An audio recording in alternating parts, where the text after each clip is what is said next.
What's up, UFC fight fans? We are back with UFC 320 from where? Vegas. We were in fucking Vegas. Vegas. Yeah, baby. We got Magomed Ankalaev and Alex Pereira rematch. We'll get into this juicy card. As always, I'm Nick, I'm Luke. and we're gonna fucking start this Picogram podcast. Okay, let's start off at the very bottom here. We got Veronica Hardy and Brogan Walker. Not much to tell. Brogan Walker was a tough finalist, blah, blah, blah, whatever. Veronica Hardy, 10-5. I mean, opening up the card with a decision win from women's flyweight. We'll move on from that. We got Brahimi and Austin Vanderford. Austin Vanderford, notoriously Paige Van Zant's husband. Man, that was a tough loss for him. Go ahead. I didn't know he was in the UFC. Yeah, he's had about 2 fights in. Was doing good. If he's not 3 fights in, he's only 2. But he has a win definitely. Jesus. Yeah, that haircut is not something you want to get a picture took from that angle. But he's done good. Submission specialist. I picked this fight to not end like this. I picked him by submission. But he's he's good, but he's I don't know, man. He's got a lot to prove in the big show before he's really up there and making a name for himself.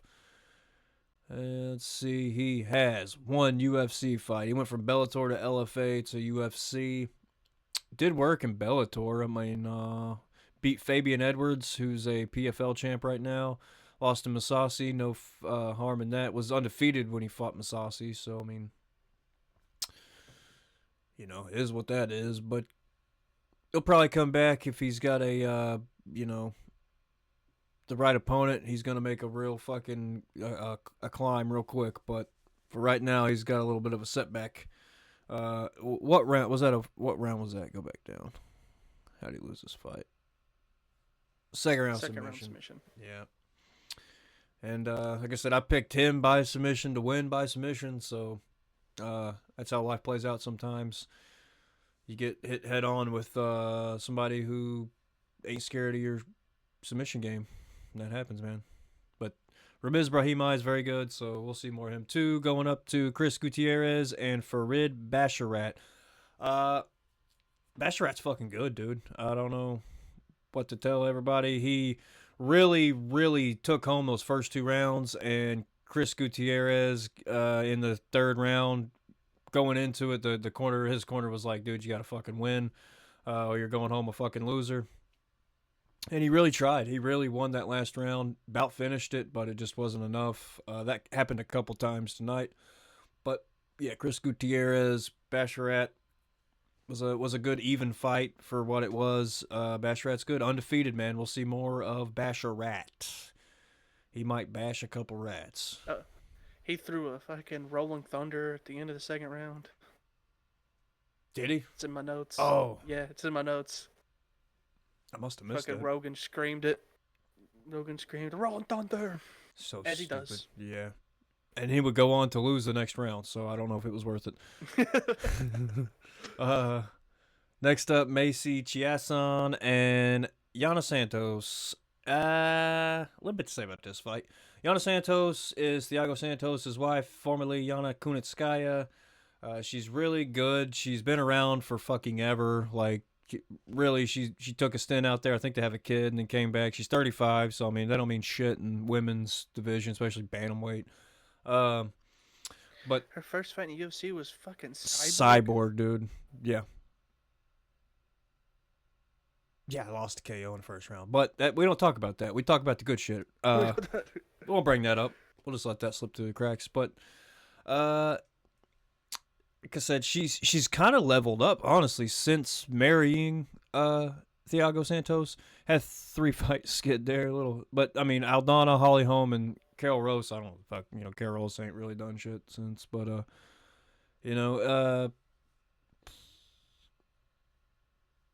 I'm leading this Well, up just because I'm about to dog shit on Macy Chess yeah. in here in a second. Well, I think the Kale Rosa fight was also a missed weight. I think her last Mm-hmm. four fights have been missed weight, and she lost only one of them.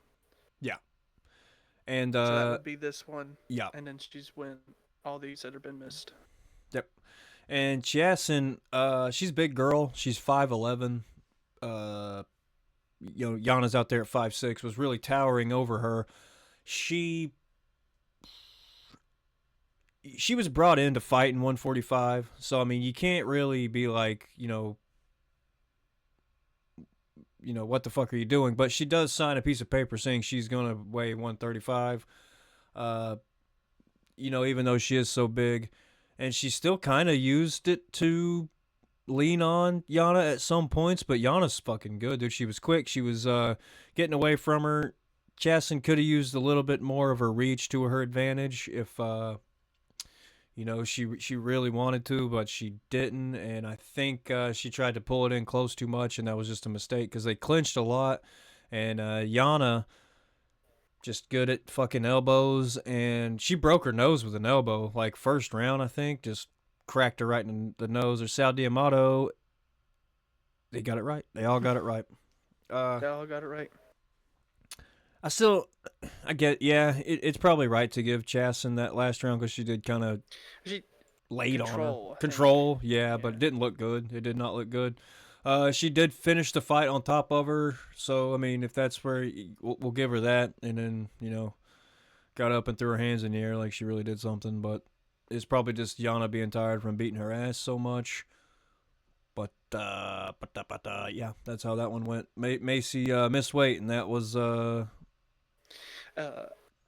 let's just say she missed weight, and at the end of the third round, she like got up and was like screaming at people, like threw her hands up like she won. mm-hmm. The commentators were like talking, saying they don't think she won the fight.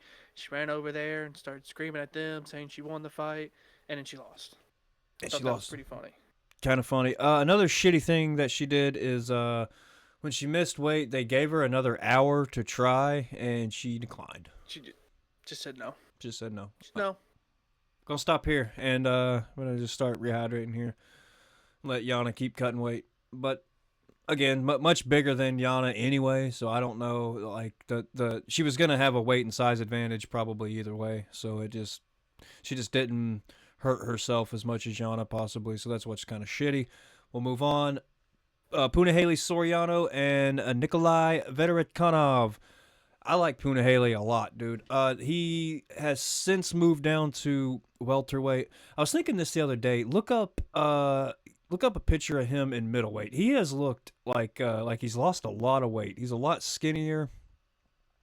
Would be nice if they had just a fucking side by side, but I don't think they'll have that. You missed the M there, but Yeah. went for comma middleweight. But he used to fight middleweight. Was a big fucking yeah. I mean, look at him right there. I guess right there's a good one. I'm trying to see. Yeah, I don't know. Yeah, like right there's a good one. And then he's since moved down to middleweight or welterweight, and there. Okay, that one right there, like the row you're on, one over to the left, just one over to the left, right there. That one's what I was thinking, like just real thick looking. Did work in middleweight. He's good at striking, good at grappling. He's kind of like the first time I seen him, he kind of reminds you of like the look and the style of like a more evolved Brad Tavares. But he has since went down to middleweight. I think he's 3-0 in middleweight, so killing it there. Looks a lot skinnier. Veterikhanov had success. He into the first round really had a fucking knot on Punahele's cheek. He had looked like a fucking Ed, Ed and Eddie jawbreaker in his mouth, and just swollen. And he, had his moments, but still just pretty much got dominated by Puna, and it just kind of just stayed that way, to be honest. Yeah, man. Just lost decision. I think he won. Go to the scorecards on this. I'm pretty sure Soriano had to have won every round. 30-27, 30-27, 30-27. Clean sweep on the scorecards and the rounds. Yeah. I mean, when Haley's good, he said he didn't look happy with that victory and kind of hinted that he wishes he could have done better. But I mean, I don't really know. Look at the fucking numbers on that total strikes. Look at those. 34 to Probably wish he could 163. just finished them. Probably wished he could have Dominated all finished the him. time, but didn't finish in them. Maybe that's what he was upset about. Yeah, good fight though. Pretty much just straight domination from Soriano. Next up, we got. Is that next, or was the one underneath it next? No, this one's next. That was a canceled fight. Oh, okay. So Edmund Shabazian and Andre Muniz. Yeah, Edmund Shabazian looking great, man. He's coming back into his own of when he started. He kind of mentioned he started at 20 years old. He's 7, so he's been here 7 years. He's already a UFC vet, under 30 years, and he's got a lot of fights. He's got a lot of hard losses, a lot of great wins. And now he's hanging out with Eric Nixick and getting some, real fucking insight and getting to work with some really good people. He's starting to come back around. He's always been really good. Looked a little suspect on the chin there for a few fights, but really just kind of cemented that he's here to stay and probably will be making some fucking waves. Andre Muniz is good, definite veteran. Has some great wins. He's got submissions over the who's who of the middleweight division, and he really could have ended choked out Shabazian easy, but been a little bit of a skid there. Finished by Brendan Allen, finished by Paul Craig, won to June Young Park, finished by Alice Garov, and then finished by Shabazian. So he's had a rough run. Let's see. How old is Muniz there? Probably 35. 35. Probably getting close to the end of the road for there, Mr. Muniz. He's good, though. He can grapple his ass off, but, I mean, again, it's how bad do you want it, at this stage in it. And you got a guy who's, 27 and Edmund Shabazian who just, it's life or death for him at this point, and he's going to fucking take your head off. Yeah, all right. Anyway, we'll move on. That was an alright fight. Shabazian, we'll probably see him get, close to like a main event or a co-main event or something in the future. He already has had a main event, and then he lost it, I'm pretty sure. But whatever. There we go. Patchy Mix and Jakob, I think his name was Vikwash. You pronounced that Vikwash. Yeah. Man, I honestly thought Patchy Mix won. We can make jokes. We always hit the Bellator shit of, they ain't the same caliber, which they are clearly not. I mean, it is just as a, this goes to show you of anything, which Vikwash is fucking good. Don't get that, twisted. He was very clean and effective in all the shit he was doing. His striking was very nice. Very, very nice. His grappling was good. His transitions were a little. That's where Patchy was getting him, was in the transitions. But Vikwash, when he wanted to, could cinch up a good guillotine. He was cinching up body parts. So definitely a threat on the ground. But Patchy just really the wrestling. And I don't know. I really would have thought he would have. Let's see the numbers there. Kind of tell you a different story. But yeah, so the only thing Patchy really had was control time. And underneath the takedowns too. 5 takedowns was almost 8 minutes of control time in a 15-minute fight. No subs. No he subs. Got all the subs. So I said he got the 3 sub attempts. So yeah, not a great look. When you look at it that way, it is a little different.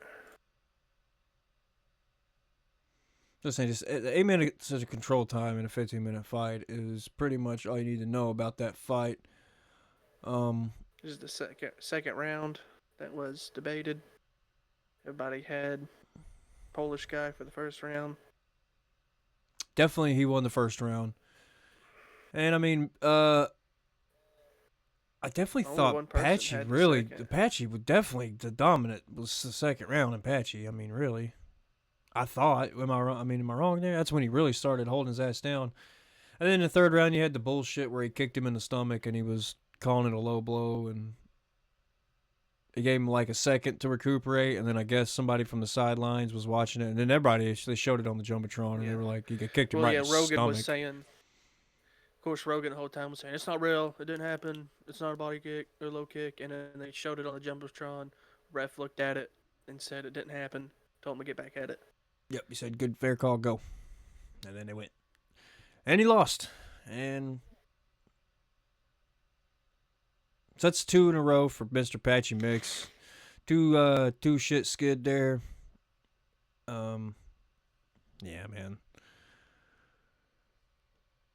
He'll probably win one eventually, I guess. I don't know. Shit, son. I don't know. It was this guy's fucking debut. Mm-hmm.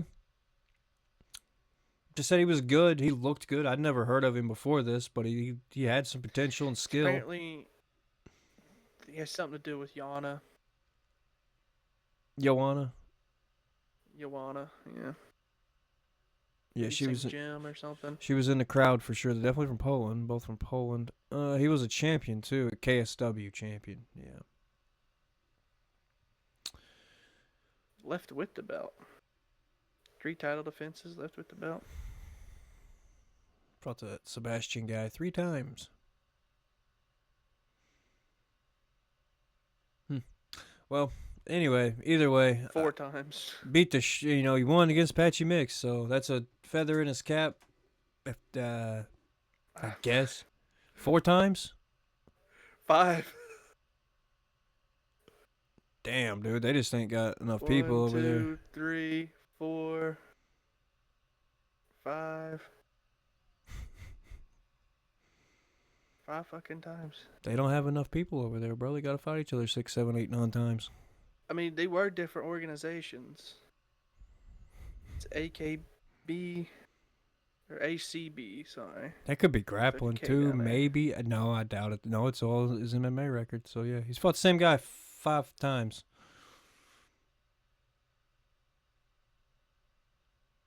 KSW. He's I lost. guess, yeah. He's so if y'all are curious, Lost his second fight. he's lost to him once, drawed to him once, and has beat him 3 times. That's the same. I don't understand how it'd be entertaining to watch at a Yeah. certain point, but Won his belt against him. To rematch him to a draw. And to rematch him again to win by guillotine. Jacob Vickwash. So look out for Sebastian. I don't know how the fuck you would even pronounce that. Prisbiz. Brazier. Look at this dude. Oh damn! It looks like he's got a. It looks like is it a tattoo or a fucking? Yeah, it's definitely like some kind of advertising on his chest. Is it a WooKotch.com. Sharpie or is that a fucking tattoo? He just fucking put a sticker on his ass, told him to get out there. No, that's a tattoo. Oh no, that's no good, bro. He's got like a Kawasaki tattoo on his chest. You probably won't ever be. Oh, I don't know. See, there's some photos without it, and then there's this one. Yeah, he just may just do that. Yeah, he just fucking puts like temporary tattoos on himself. He used to do that all the time in UFC before they banned it. Yeah. Probably make So a it's pretty like, if good that's a penny. tattoo, That'd be here kind he is of without it. terrible fucking tattoo if you got fucking WooKotch.com or whatever the fuck it said.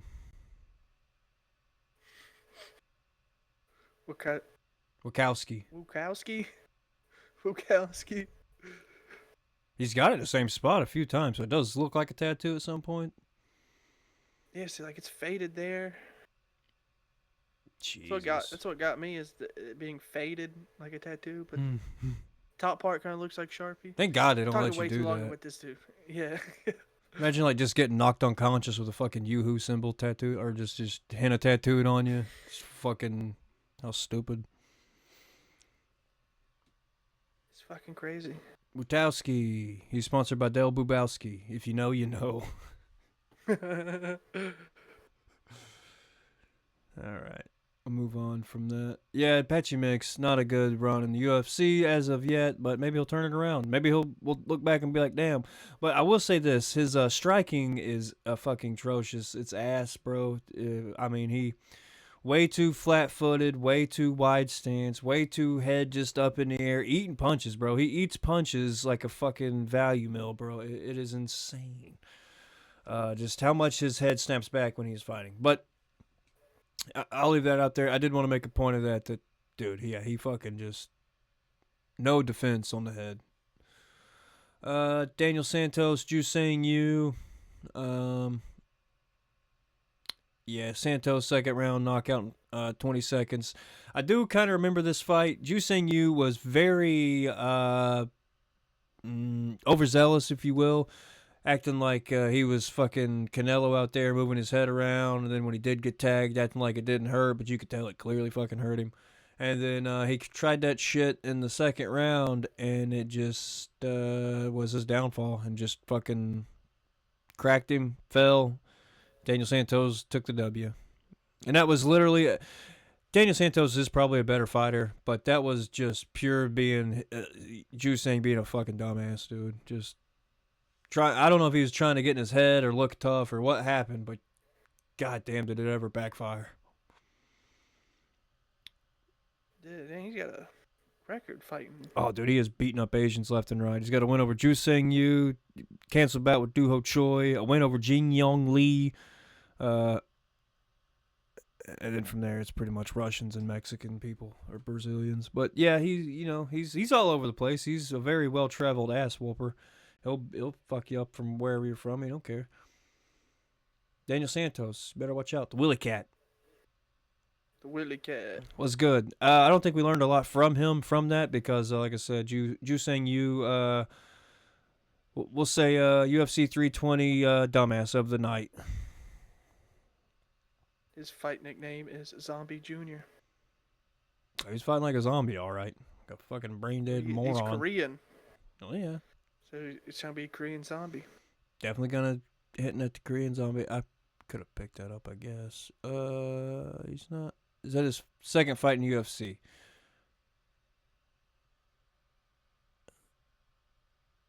Oh well. Maybe go back work on a little defense. Korean zombie can teach him a little something about blocking your motherfucking head. And not just trying to be Tiger Gym. Yeah, trying to be fucking Muhammad Ali out there moving your head around like that. Okay, what we got next up? Ooh, I like this one. Atiba Gutierrez and Tristan Vines. Man, we seen this one coming, right? I mean, we all seen this one coming. Little Francis went out there and does what a little Francis does and knocked this fucking guy out in the first round.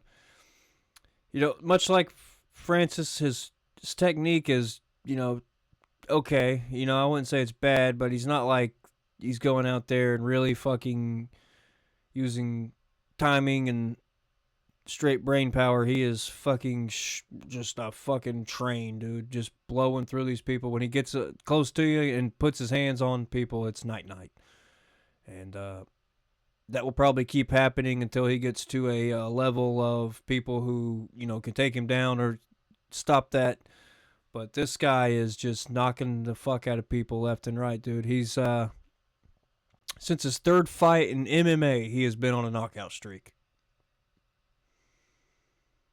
That tells you anything. 1, 2, 3, 4, 5, 6, 7, 8 fight knockout streak. On the first round. Well, there was a knee in there, or there's a left hook that was in the second round. On the Contender Series, it took him to the second round. But other than that, dude, just first round. Going in there, taking people's fucking lunch money.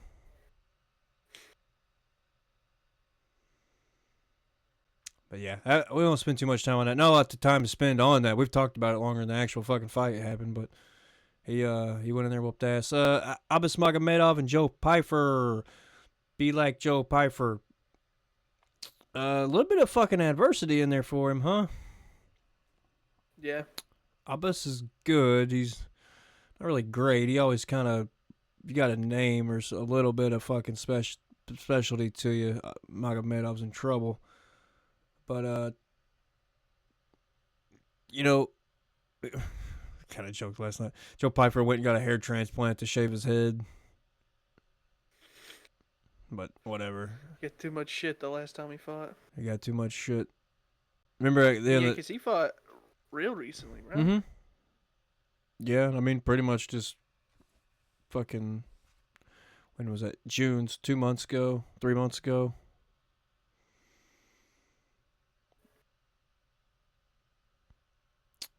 Yeah, he's good. Still doing it. Still killing it. Um, doing damage.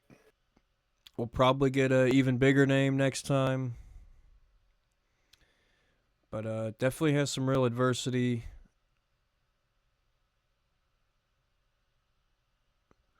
But I ended up wrapping up. Did he choke him out? I think I remember him choking him out, right?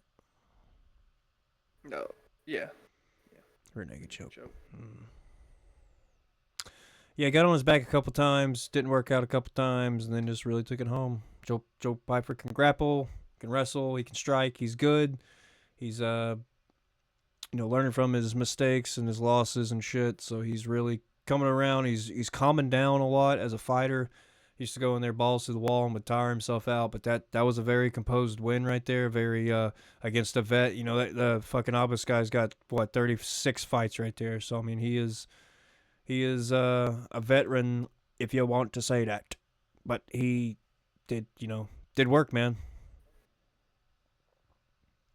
All right, what's the next fight? We'll move on from them guys. All right, this is we forgot to mention Joe Piper and Abbas. That last fight was the first fight on the pay-per-view. So we're now on the pay-per-view. We're on to this fight right here. We got Yusuf Zalal and Josh Emmett. I picked Yusuf Zalal to win by submission. Damn, did he make it look easy, though. Josh Emmett can grapple his ass off. I mean, that's his base. You know, he's known for his punches and his little fucking gorilla body that he can, he's just so strong he can knock people out, but he's really a fucking great wrestler. But when you got like the submission prowess that Yusuf's got, it kind of feeds right into what Yusuf wants you to do, and that's to take him down. So I mean, that's what he did. That's what happened. And he didn't have to take him down because Yusuf got a hold of him, and he just, Josh even looks strong, but Yusuf's grappling is just fucking next level, dude. Go to Yusuf's record real quick. He's on a streak right now with submissions. I think he's on a 6-7 fight submission streak.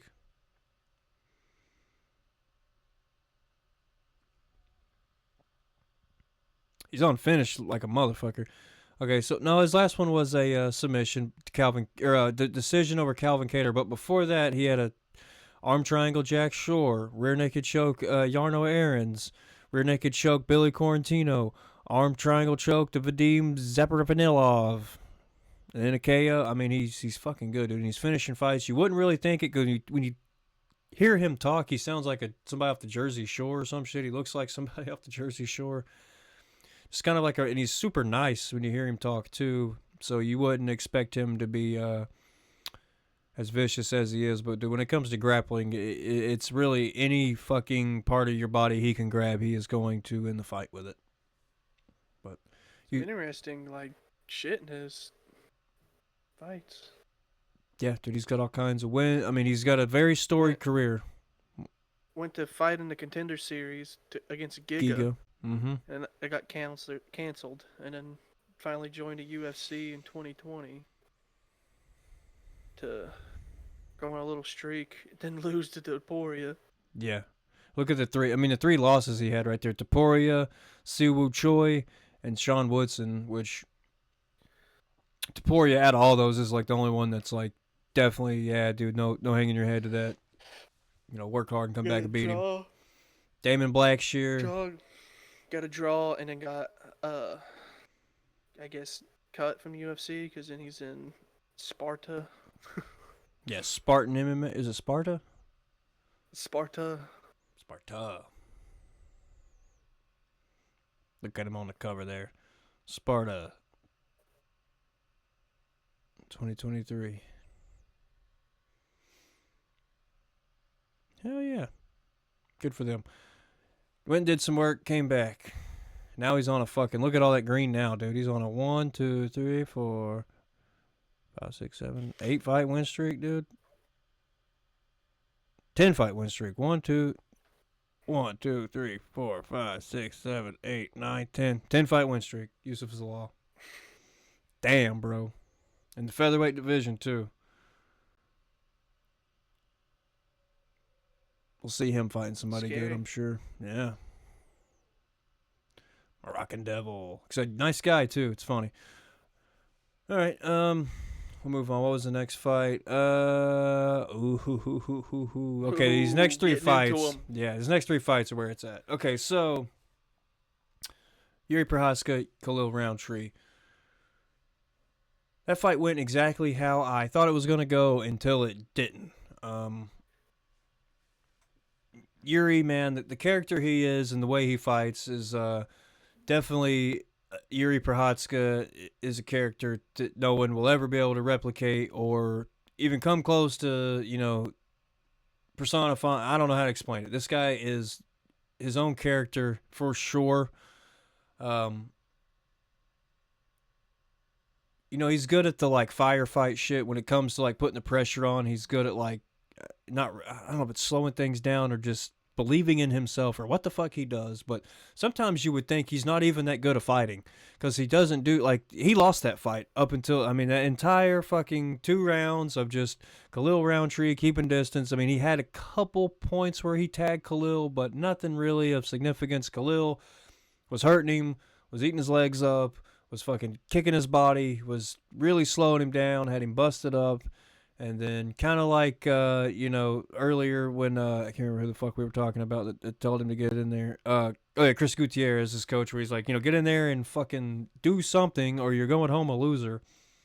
And this time he actually went in there and did something. And like I said, man, I don't know what changed in between those second and third rounds. Most likely it was Khalil Roundtree getting tired of beating his ass so bad. But went in there, Yuri does not, he's much like Apache Mix, does not really fucking watch his face or his head or, really concern himself with the damage he has taken. He's just worried about output and output. And most of the time it works, but, for the first half of the fight, it did not. And then Khalil got a little tired, a little more tired, and Prochazka really pressed him and fucking pushed him against the cage, got his timing, started breaking him, dude, and you can just tell, like, I even called, when we were talking about it and watching it, I could see him starting to break him, and I was like, here it goes, dude. I was like, it's over. He's broke him. Khalil's one of those guys that he doesn't, you never really see what Prochazka did, and you've seen Prochazka do this. When he fought Glover, it was a very back and forth, kind of him losing the fight, and then at the very end just jumped on him and fucking choked him out and won. And Prochazka's got that ability to like just believe in himself, believe that he is the main character of his fucking story, and just the warrior spirit. And it fucking works. And another thing of like how there'll never be another one of him, or you can't really just do what he does and make it work. There's no one that you can, train with that acts like Yuri. There's no one that you could talk to that thinks like Yuri. He's just this fucking guy. He's just this weird fucking guy. And you gotta fucking love him and respect it because he lives life by his own rules.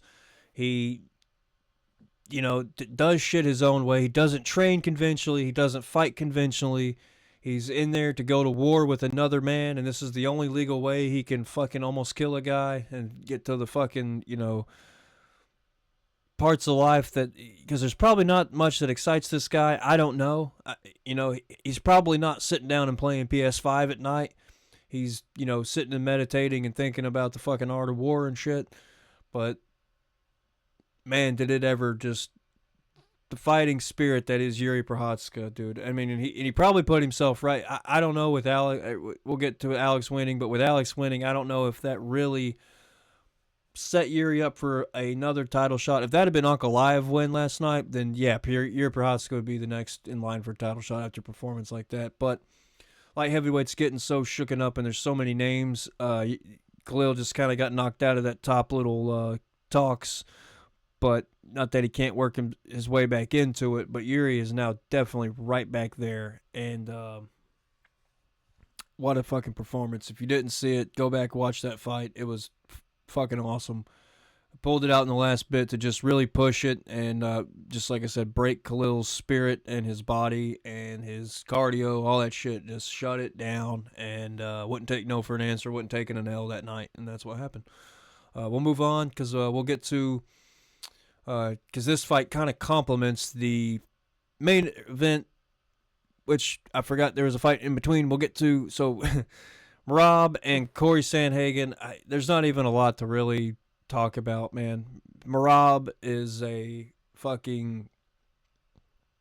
We're seeing legend shit happen, and right before us, I don't know if we're taking it in, or if we're like really appreciating it at the time that it's happening. But there's never much like a Yuri. Yuri is in his own way of like just being an oddball, but Marab is an oddball as well. But he is a fucking a dominating force, man. That you just there's not really anyone right now that you could think would even challenge, man. I mean, who do you got? If you go down the fucking list of top 15, Marab's fought him. Marab's beat him. I mean, it's just not a lot there for Marab. I don't think he'll move up to featherweight because he didn't even want to fight for the bantamweight title with Aljo in the picture still. So with Aljo's still up at featherweight, it's probably gonna just sit here and just rack up some crazy fucking records, which I love, dude. I wish that more fucking champs would do. I completely fucking agree with that. I have expressed it multiple times on this podcast. I do not enjoy double champs. No, not when it's not especially not when it's done the way it's done nowadays. But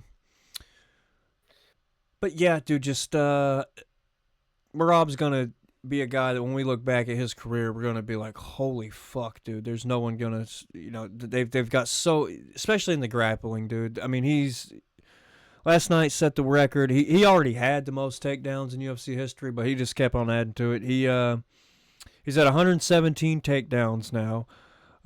He landed 20 on Sandhagen. He attempted 37, but he landed 20, adding to his record. He's on a 14 fight win streak. He's four title fights in. Defended 3 times against the guy he won it from. So there's no debate on if it's legit on how he got his belt. He beat the fucking champion and he took it from him.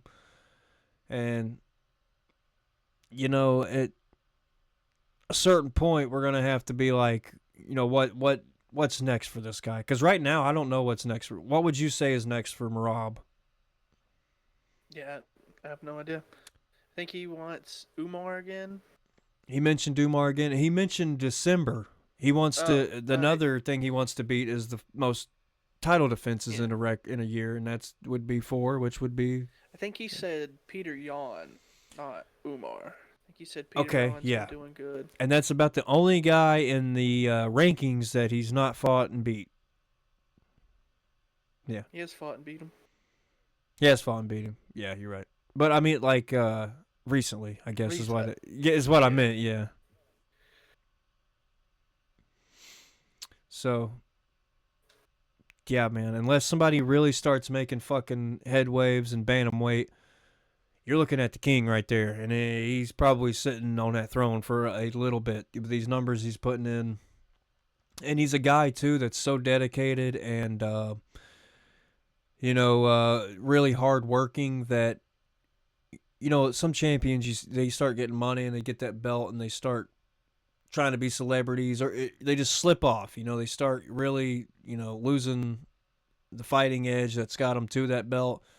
I don't think Marab will be that type of guy just on how he lives his life and how he is a champion in life, honestly. He's I bet you right now on Sunday morning after that win last night, he's fucking training. I bet you he is out running right now. He's doing something that is just getting him to that next fight. There's a video of him at some I don't even know where it was.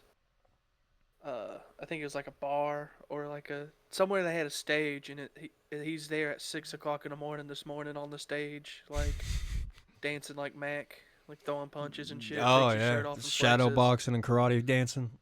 Yeah, on stage at 6 o'clock this morning. And I love that. And that's awesome. We need more of that. Like you said earlier, we need more champions like Marab. He's a real champion. He's a real, he owns his division. He's not just, fighting guys at a number of weight and then moving on. He really is the bantamweight king. If you are in that line or in that queue, you're looking at the guy. And Corey Sandhagen was a go ahead. Go ahead. Go ahead. I was just gonna say my only true reasoning for people to go up after being champ is if you can't make the weight no more. Yeah, and that happens too. People get older and they're really, fighting to make that weight. Yeah, him. That's a good example. Yeah, number one right there is that he won the middleweight title, lost it, and was like, I can't make this weight no more. We'll just move on to this fight. I don't want to shit on Corey Sandhagen because I like him too much, and that's just what happens with Marab. Yeah. I mean, it just, dude, don't hang your head in that. That's just where we are as a bantamweight division. Okay, moving on to light heavyweight. Man, what a fucking fight! What a fucking fight! People haven't been this excited for light heavyweight since fucking Chuck Liddell up to when John Jones was not being a no-show, delinquent champion. But this is with all the people, Olberg and all this shit, Yuri going on right now. We got some movement in light heavyweight finally, and we're all excited. And we're all talking about it, and we're going to talk about it right now. That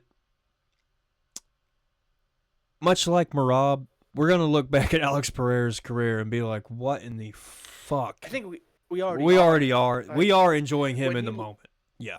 When he lost to Ankalaev, it was that fuck, we might have just lost one of the greatest champs of all time. Most active, one of the most entertaining people to fucking watch. I've kind of been a big fan of him when he started because I wasn't an Izzy fan. So to know that somebody beat Izzy in an organization before coming in with this chance to beat him again, and then he did. Everything he's done has always cemented more. I like him more every time he does something. So yeah. Seeing him lose, I think that's for everybody too. Is I don't know if he's getting the Conor McGregor treatment where people are just you gotta check this guy out, and then people are just liking him because his name and what he's done. You know what I mean? Mm-hmm. I like Pierre. I like him as a person. Watching him fight. So yeah. I don't know if he's too popular for his own good right now or what, but I'm enjoying the fuck out of every time I see him. He's doing it right. He is getting a little popular and kind of corny and, dressing like a fucking Gucci model and all that shit. But they all do that. You can't really, tout him for that. But dude, okay, so he's got 13 fights in MMA. Well, we'll say 16, yeah. He's got 13 wins in MMA. But I'll just say this. He's got 13 wins in MMA. 6 of them are over UFC champions. Half his fights are UFC champions, and he's winning. And, a hater might say he's got, the perfect track to that belt with not a lot of adversity in the grappling department. And not a lot of, I don't know how to, just not a lot of fucking, they've kind of set it up to him because Izzy was so dominant. They kind of needed somebody to go up there and have a little storyline with him. They probably didn't expect him to knock Izzy the fuck out the way he did. Or maybe they did. I don't know. But that's how it happened, and he's kind of been a household name ever since. He does have that loss that he did get knocked out by Israel counter-wise, but that he's since came back from that. He went up, he upgraded from that loss, he went on to fight an even bigger guy who beat Israel, and he beat him. So he went on to fight Jan, light heavyweight, has a win over Israel, the guy he just lost to. And, he won. That was a, split decision, but, testing his feet in light heavyweight. Jan probably could have wrestled him a little more. Jan tried to, I think, but just didn't really, as much as I'm saying he's had a fucking cushy ride to the top, the dude can defensive grapple. He can, especially since he's worked with Glover, he's really, embraced the grappling. There's pictures of him on the internet with fucking, winning grappling competitions and shit. So he, that could have went a lot worse, but he ended up winning and set him up for a light heavyweight run that I think may not be topped. Just the fights he's had in light heavyweight. He had a fun little run in middleweight there, and like you're saying, he went up simply because he just couldn't make weight, and he's such a big fucking guy. He's saying he can't hardly make light heavyweight anymore. He walks in at 230. So he's cutting himself, down to light heavyweight that, we could even see a fucking stronger Alex Pereira. He won this fight in about 20 seconds. So, I mean, Yeah. He, at the end of the UFC when they do their, after shows, he done, a podcast, style show with, Chris Weidman. Mm-hmm. And, Chris Weidman says, "What do you think is next, or what do you want next?" And he said if he had the choice of what he does next, he wants John Jones on the fucking White House card at heavyweight. Yeah, White House. Which is cool.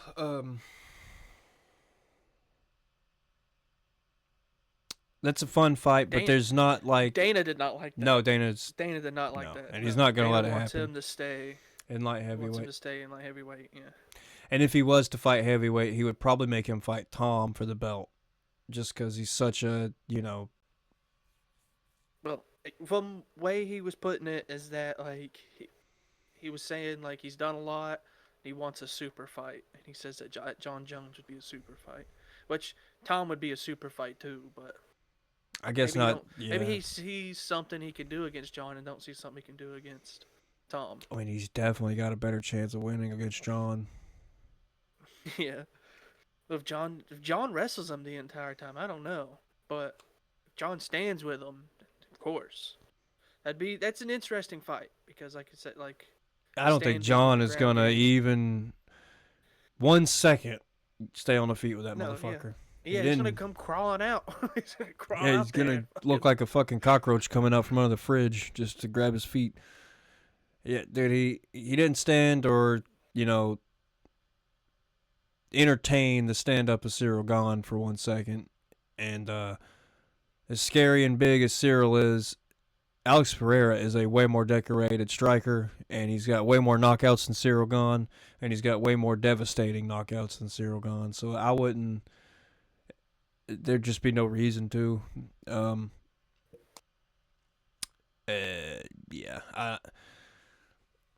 Alex Pereira, and he probably does. I mean, he's 38 years old.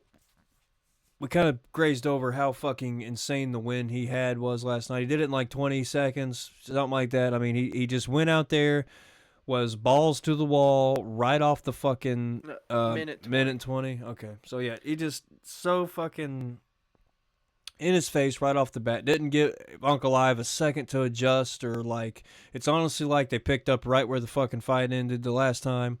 And he just came in swinging, backed him against the cage. Uncle Ive was backed up against the cage pretty much immediately and just started picking shots at him until he tagged him a couple times. And then when he did tag him, he dropped him. And then he jumped on top of him, elbowed him. A couple 12-6 elbows, it looked like, but who's fucking counting? And that's all she fucking wrote. Just bashed him on the ground. Uncle Ive wasn't out, really. He was on the ground, fetal position, but kind of fetal position on his side, really covering up his head. He wasn't doing anything to really get out of that or to try to hurt Alex. But like I said, he wasn't really out, but the fight was over. He just didn't have any answer for it. And Alex emoted on his ass and got out of there. And I think we all could sleep a little better at night knowing that we got fucking Alex Pereira as a light heavyweight champion over Magomed Ankalaev. And I can tell you who really slept but good that night would be fucking Dana White, because he's probably happy he's got a marketable champion again. Um, you know, Magomed is, he is what he is. He's a talented guy. He's a good fighter, but he's not entertaining.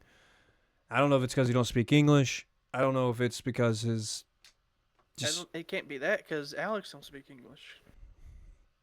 You make a good point. So it's just hard to. I don't know what it is. It doesn't. I don't really hate Ankalaev. I guess like right now, I'm obviously cheering for Alex Pereira, so that's kind of where I'm at with him right now. If like the guy, I didn't even pick Pereira to win. So I mean, that goes to show you. I mean, I think Magomed is a good fighter. It's just him as a champion, bro. We were it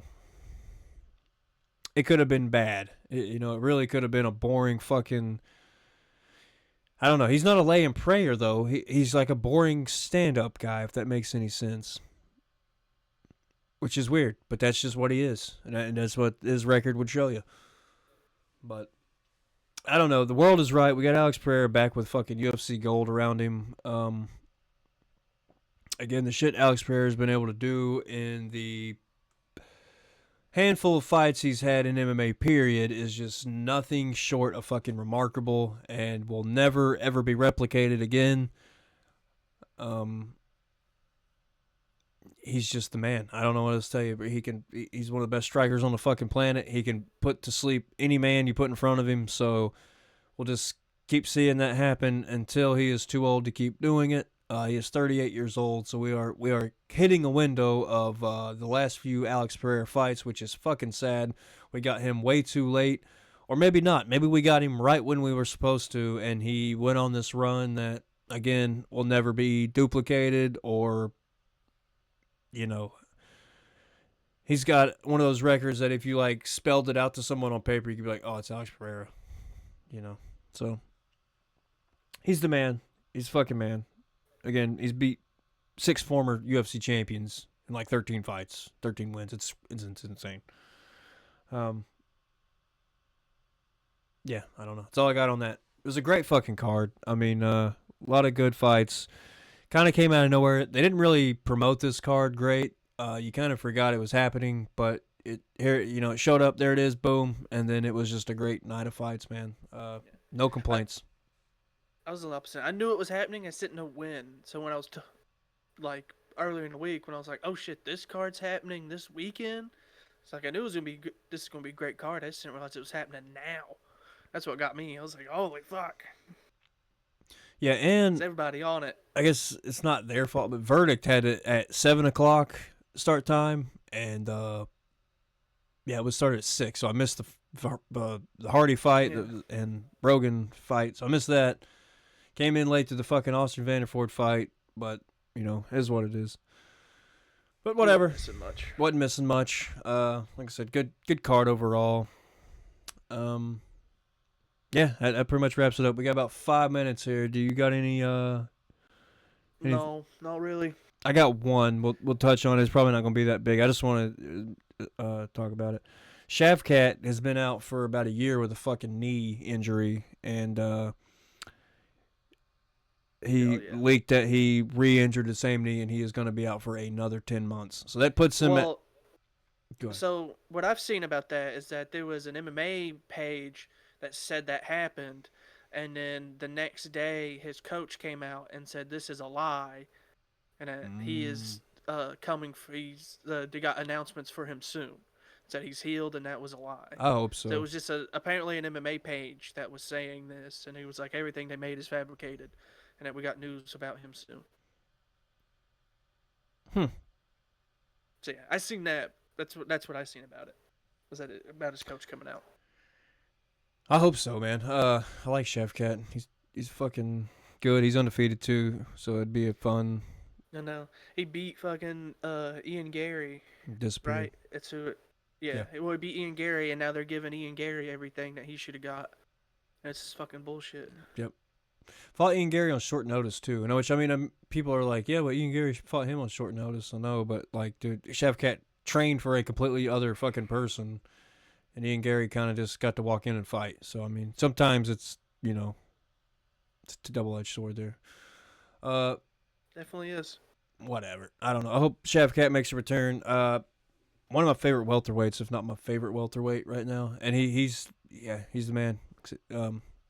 Jack of all trades, master of none, but fucking finishes fights like no other.